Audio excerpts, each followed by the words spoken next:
I'll call the Dixon County Commission to order the April 28th, 2016 meeting. Please stand for the flag salute.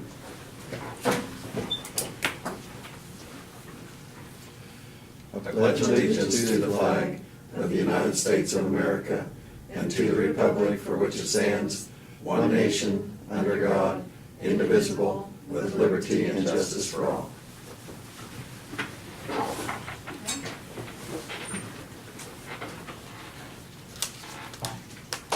Okay, we do not have any additions to our agenda today, so I move that we approve our agenda. Second? Been moved and second. All in favor say aye. Aye. Opposed? Motion carried. Consent agenda are the minutes of the April 24th work session and regular meeting. Abatements of $6,288.27. Wire payments to KDG, $110,913.82. I'd move that we accept the consent agenda as presented. I'll second it. Is there any discussion? If not, all in favor say aye. Aye. Opposed? Motion carried. Commissioners' comments. Lynn, do you want to start? Well, just briefly, I attended the Military Affairs Council breakfast at Junction City this morning. They had the chaplain over there, Chaplain Crooms, explained a little bit what chaplains do and the situation with the military. They have chaplains that are military people that are assigned. And of course, since they can have numerous faiths represented in the military, there's some that are Protestant. The speaker that spoke happened to be Southern Baptist, but he just kind of illustrated that if someone has a particular need and they happen to be Jewish, then he would get a hold of a rabbi, and the various faiths are represented. Or if it's a Catholic, he would get a hold of a priest and kind of went through the duties. And I didn't realize it, but actually the chaplain system, it goes back to the beginning of the country. On the Continental Army back in 1775 had a chaplain that actually was appointed just for that particular position. And so it was really kind of an informative program, even though you kind of assume just by the title that you kind of know what they do, but it was a good presentation.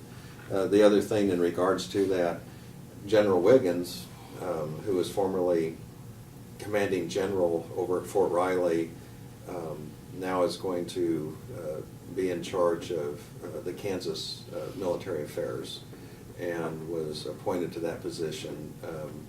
John Armbruster from Manhattan held that position for a number of years and is retiring.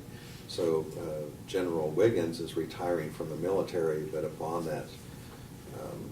that event taking place, he'll be moving back to Kansas. And I think he's even a property owner in Dickinson County, so I don't know if he'll move to Topeka or Junction City or Dickinson County, but he'll be coming back. The other thing is next week, and this will be covered, but there's meetings that the county commissioners will be attending in Manhattan, and I plan to attend for part of those meetings on May 3rd through the 5th. That's all I have.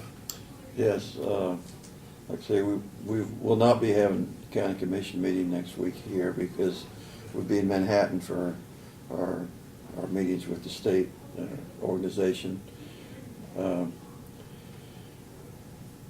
Craig was here during the work session, but him and Janelle had a meeting to go to with the North Central planning organization, so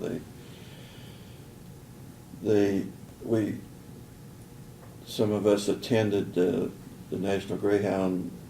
People are in town this week, and so yesterday noon some of us met with them and had a luncheon and visited with them, and we're always, like I say, very try to be very supportive of those activities that they have during this week here.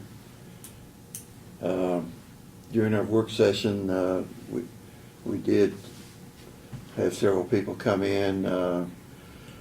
Some of the board members from the Heritage Center was in. Russ Wilkins, our communication director, give us a little update on their department and some of the training that he's having his people go to. Also, Jill Martinson from the 4-H and Youth Development Agency was in and had some discussion with her. Presentations of petitions, proclamation, and then of public comments. I guess we have none. We got 2 students here. I guess you want to introduce yourself and what school you're from and what class you're. Okay, well, I'm Alexandria Gantbine. I am with the Abilene High School, and I'm here to observe a meeting for my government class. Okay, thank you. I'm Sequoia Milton. I'm with Abilene High School, and I'm here to observe a meeting for my government class as Okay. well. All right, well, appreciate you both being here. Are you both seniors now, or, okay, so you'll be graduating, moving on here pretty soon? Yes. The other thing, it's a public meeting, so it's public record, so any actions we take here, Barb Jones is our county clerk, and so she records the minutes and keeps track of that, and of course we have the newspaper here, and they cover our meetings. And then also we have a live stream going on, so if someone wants to review the meeting and, ask about what was said or who said this or whatever, there's actually an official record. And one time I had that come up where the rumor mill had indicated something got said, and they said, "Are you the one who said it?" And I said, "No," and it was something kind of off the subject. And I told them, I said, just go back and look at the record of the meeting. And so, it's kind of a good thing because it keeps the public informed, but it's, but it is a public meeting, and we meet weekly.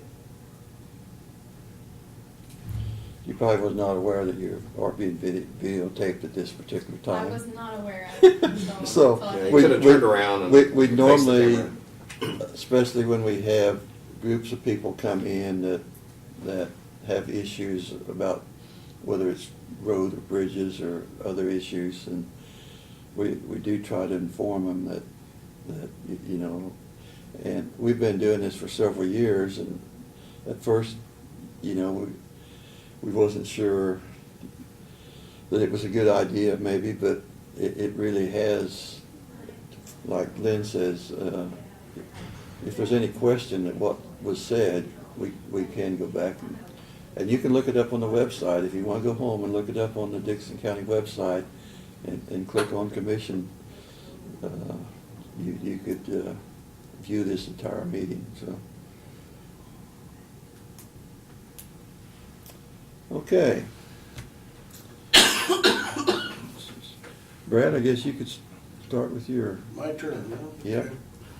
We talked a week or two ago about maybe doing a road tour, and I didn't know what May 11th would look like for you guys. The week after next. Yeah. I think that's Wednesday, isn't it?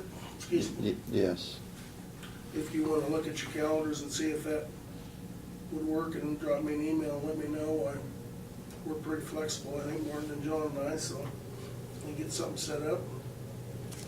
3400 Avenue, been some calls on it. I know Craig had gotten a couple calls.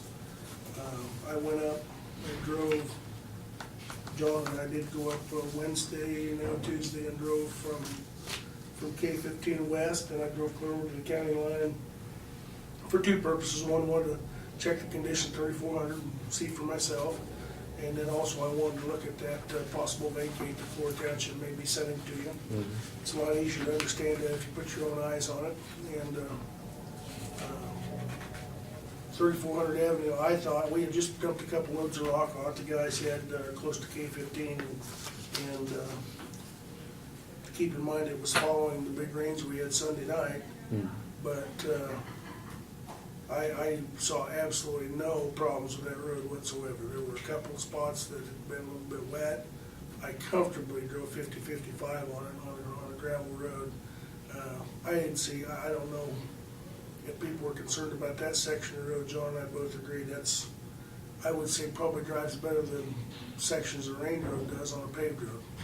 Now, in talking to Craig, and I didn't know at the time, but a couple of the concerns that he had were from 15 east, and I didn't have time to drive that section because I had an appointment to get back, but the guys have been up there working on that this week since we've had rain, and people just have to understand that, you know, we can only use so much of the time. I know we put a lot of gravel on both sides of it, and they're blading it, so I can't imagine, and then talking to Craig yesterday a little bit, he didn't think the east side was all that bad either, so. And he had driven that And he had part? driven that side, yeah. Okay. There were a couple spots I saw, and a couple spots on the east side he saw where the rain was heavy enough that it overtopped Worcester gravel off. of Oh, the road. really? But we had to go back and put some gravel on, but that's not unusual when you get 4 or 5 inches of rain, so. Yeah. I could tell that we easily got a lot of rain up in that part of the country, so, the other night, so. But But anyhow, you didn't see water standing on the road? there was no water standing on the road at all. It, And the whole section that I rode, I could see where there were two, what I would categorize as the beginning of what's gonna be a pothole if we don't get it bladed, but I'm sure they've been bladed by now. I mean, it wasn't a hole that when I hit it, it bounced my vehicle or anything, but you could tell the water stood there for a little bit before it drained in or soaked in, so. I thought it was in very good condition, and I don't know, I don't know if there's anybody that's complained how they could complain. I honestly don't, so.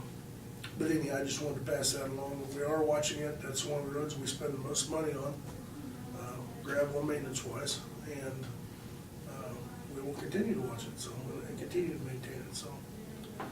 Weather radio's been a real busy week for that, as you can imagine.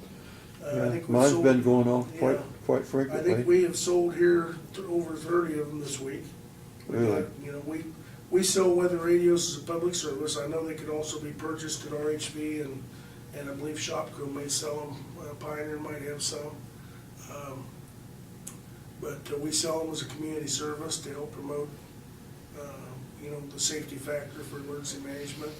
We've gotten another shipment in last week, and I think we're already out of those, so. When the weather service was putting out the information for Tuesday night's storm, I got people's awareness heightened, and they were coming in by the groups to purchase them, so, which is good. The more of those we get out there, the more people will be aware and the safer they'll be, so. How much are those?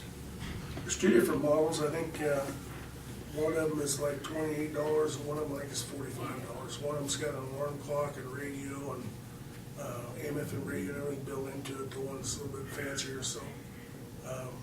We sell them for what it cost us, plus the cost of the batteries that we put in them. We program them in the office for them. And we will program them if you buy them somewhere else too, if they bring them in. Our girls will program them for you, another service that we offer, because that can be a little bit intimidating to people if you don't understand the programming sequence, so to make sure they're done correctly. Otherwise, it goes off for everything in the state, and that gets Yeah. pretty old, pretty fast, so. Yeah, I appreciated that when I bought mine, that if it's an alert for Dixon County is when we get notified and not just over the entire state. Yeah, you don't really, you know, you're not that we're not concerned about our friends in Ford County or Finney County, but we really don't want to hear it go off in the middle of the night for all their alerts and stuff, so. But so that's another service we provide, and we do have quite a few people that will buy them elsewhere and bring them in. We're not interested in competing with local business, but we do want to make sure there's enough of them around for people who want them and need them, so. Our asphalt project for 2016 is off and running. They started laying some asphalt yesterday at Chapman. They shut down because of the little bit of rain that showed up. But Martin reported this morning that they hit it hot and heavy this morning, and they're running, coming from Chapman over towards Detroit, where they'll connect up with where we quit last year. About a 7-day project, weather cooperating, to get that done. They're also shouldering it as they go, so that'll be complete. Where we would ask for some patience from the public is on the striping. We'll probably wait until we get all of our, paving work done here in the next month or two, and then call the striping company, have them come in and do it all at one time. We always get concerns about calls, people call, want to know when we're gonna paint the stripes on the road, and it would be much more, costly to have our striper come in from Nebraska and stripe that 5 miles and then come back and do the rest of it later, so Right. we'll wait until we get all of ours done too, and then So- come in and do that, so. Are they actually putting some gravel along the edge of the road then? Yes, they'll shoulder and put some gravel along the edge, so there is kind of a little white barrier along the side that's Uh-huh. gravel, and keep in mind, what they're overlaying now is 3 feet wider Right, than what the original overlay was with, and so, it'll be one black surface across our safety edge that we put on several years ago, so. It is a wider road, it'll have that little white stripe of gravel on it, so it's not a line, but it kinda gives you a little bit of a barrier to look at, so. can So they, like- yeah, well, go ahead, Lynn. Well, I was gonna say, I like the sign that you put up over there on the east edge of Chapman there, About their tax money, yeah. tax dollars. Oh. Yeah, we put our signs at, I think there's one in Detroit for eastbound traffic and one at Chapman for westbound traffic that says this is their sales tax, you know, and that's. Sales tax that- dollars at work or Yeah, something that's a like that was fact, promised. that, that money that's paying for that overlay is the half-cent sales tax that Right, people were gracious enough to trust us with and pass, so, and, so. is it possible, before we do the striping, that at least, I know sometimes they put some stickers down the middle of the road? They will put temporary striping. They will Yeah, put some yeah. temporaries That's on. part of the contractor's job. Okay. As they go along, they'll put the sticky ones down the middle of the yellow. Yeah. There just won't be any fog lines on or Right. that type of stuff, so, yeah.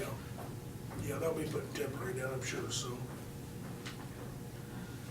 We purchased fuel this week. We needed unleaded fuel, the E10, and the bids came in $1.68 a gallon for Robson and $1.69 for MKC, so we went with Robson.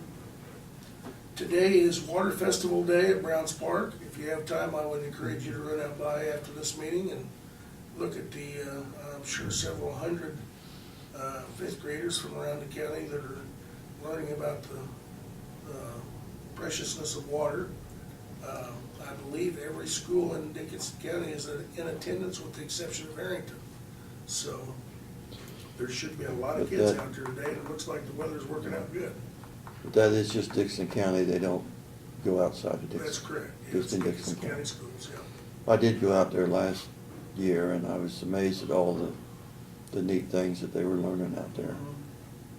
Yeah, it's a pretty neat deal, a grant we get, and a part of the RAPS program, and the kids. A lot of learn volunteer- A lot of fun, so Vol- it's all. Volunteer help too. Yes, it is, so a lot of organizations donate their time to that, so. Janelle and I have been working on, Janelle's been working on the budget more than I'm not gonna take the credit, but we did meet with John Holgren yesterday, and just to give you a heads up that we're probably gonna be specking out the last of the 5 ambulances to replace. This year, right now, they're about 200 days out, so if we were to get one spec'd and ordered sometime this summer, we wouldn't get it till the middle of next year anyhow, in next year's budget, so we gotta kinda stay ahead of that cycle.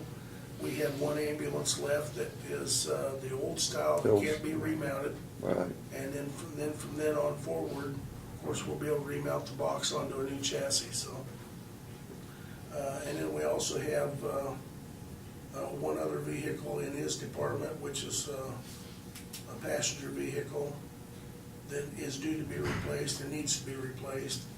And then we have the health department's car is one that we may look at replacing with an SUV type, a little bit bigger, but something that the nurses can haul stuff in the back without a trunk, a trunkless vehicle, yeah. like an Escape or something, and then move that vehicle over here and retire one here that we use. That Taurus that we have is a surplus vehicle we've had for a number of years, and it really needs to be retired.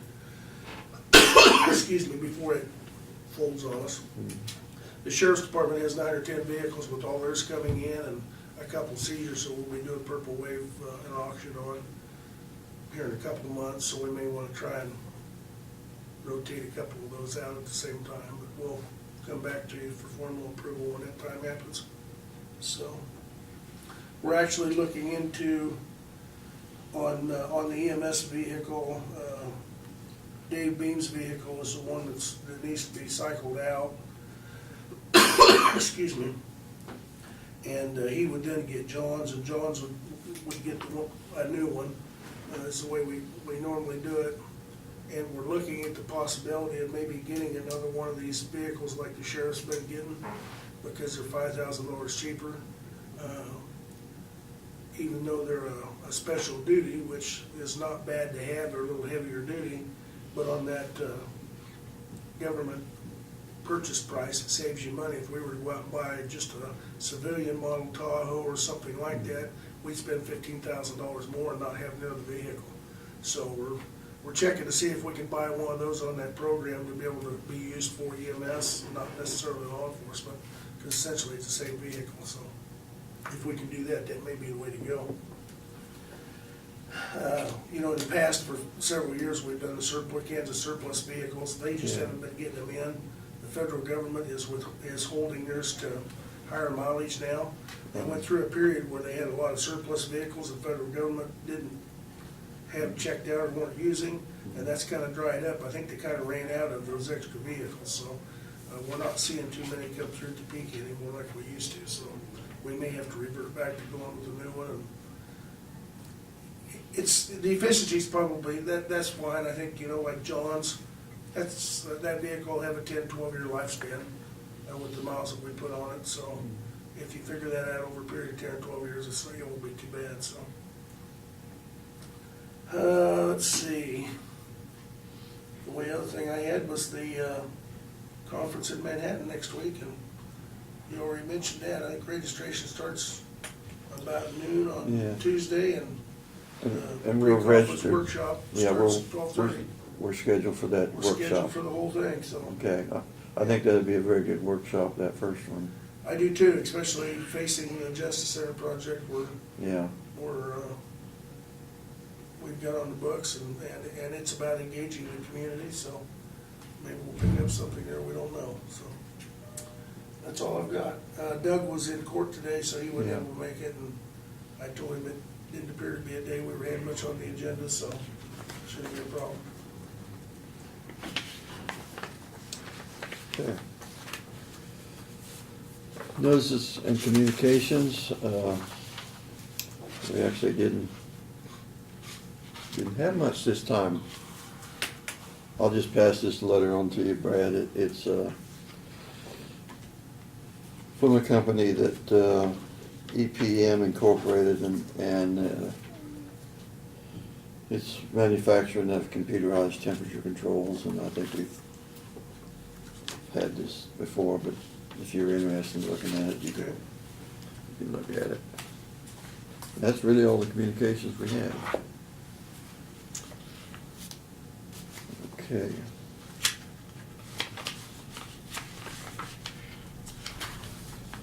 We sign everything we need to sign. I guess we have no resolutions today, no unfinished business.